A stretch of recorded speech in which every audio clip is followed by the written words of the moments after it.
4:47 a.m. Caracas. A shaped charge bites through a reinforced steel door, and what started as a law enforcement raid flips into full-spectrum warfare. FBI HRT moves first. DEA operators stack behind. Delta commanders whisper go, no go on secure comms, and CIA drone feeds flood the screens. You clicked for the truth behind a so-called drug bust. Stay with me, because the first room they clear hints at something no one expected.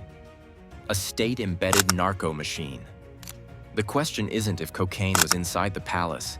It's why the facility looks built to run forever. Why does one door change the rules? Because when a team puts a shaped charge on steel, they're telling everyone inside that negotiation time is over. At 4:46:50, the corridor is short, the angles are bad, and the door at the end is built to stop rams and shotguns. Operators stack tight, muzzles aligned to sectors.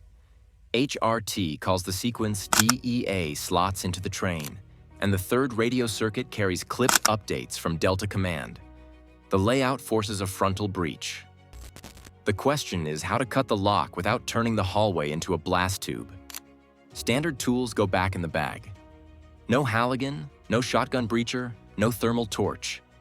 The breaching charge comes out in a wrapped cradle, wired and marked for orientation. The tech sets the standoff with spacers to shape the blast cone. The copper liner faces the seam, a narrow band of adhesive holds it steady, and the initiation cord runs to a controller with a simple arm fire switch. A shaped jet forms when the explosive collapses the copper into a high-velocity spear. The point is to lance through the locking mechanism and hinges without blowing walls or over-pressurizing the stack. Timing is a weapon. The team has a 30-second window to stun, clear, and hold before anyone on the far side can organize. Power goes dark on a synchronized cut to blind cameras, kill electronic locks, and sink the hallway into a controlled blackout. Night optics come up.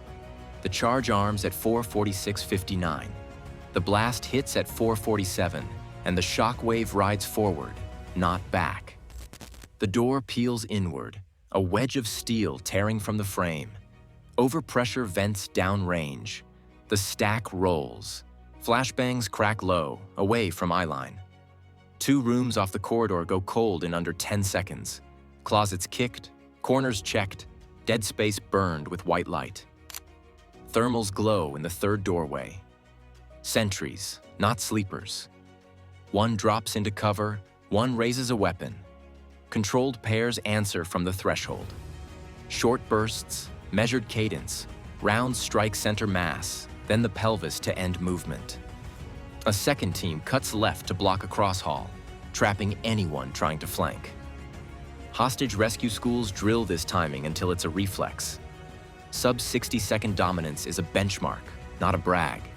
When steel is reinforced, when hinges are backed by plate or pins, rams and frangible slugs stop working.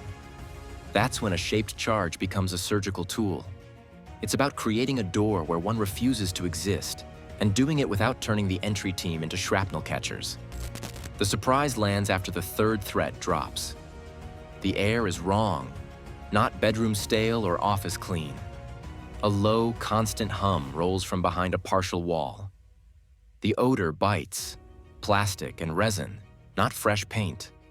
The first proper space isn't a living area at all. It's industrial.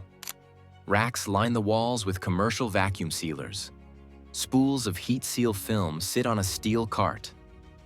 Pallets are wrapped tight for export.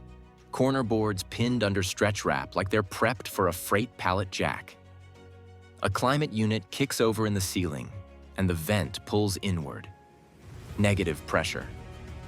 That keeps particulates from leaking out into hallways. This is not a paint-by-night stash. It's a room built to run on a schedule. The blast didn't expose a single cache. It opened a production environment. Even the lighting gives it away. Bright, consistent, no household fixtures, just strip LEDs wired to an independent circuit that stayed live for a beat after the main power cut, drawing from a backup source. If the entry felt like war, the layout explains it. A facility like this isn't hiding under a desk. It sits under authority. and the blueprint below the palace is about to make that plain. How do you tell a quick hideout from a system backed by a government in under 5 minutes? You stop thinking like a door kicker and start thinking like an auditor. The team shifts from guns up to grid by grid. A false wall gives under a pry bar and reveals a vault-style door with a mechanical throw and a keypad that still carries heat. Behind it, steps descend to a sub-level that should never exist beneath a government complex. Concrete is poured thick. The stairwell has emergency lighting separate from the main line. That means a second power source and a plan to keep it live. Each corner reads as permanent, not improvised. Independent power hums through a rack-mounted inverter and battery bank.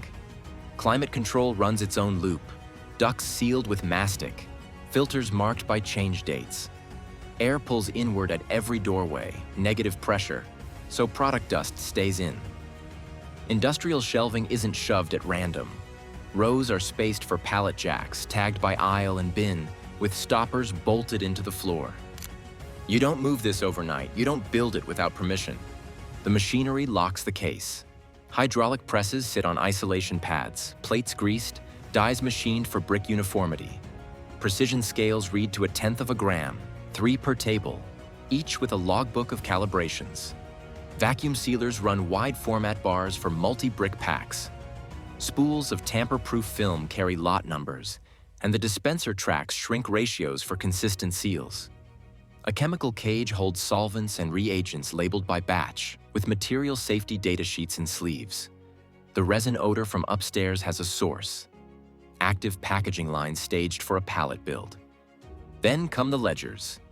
Spiral-bound notebooks in a locked cabinet, each page ruled and neat.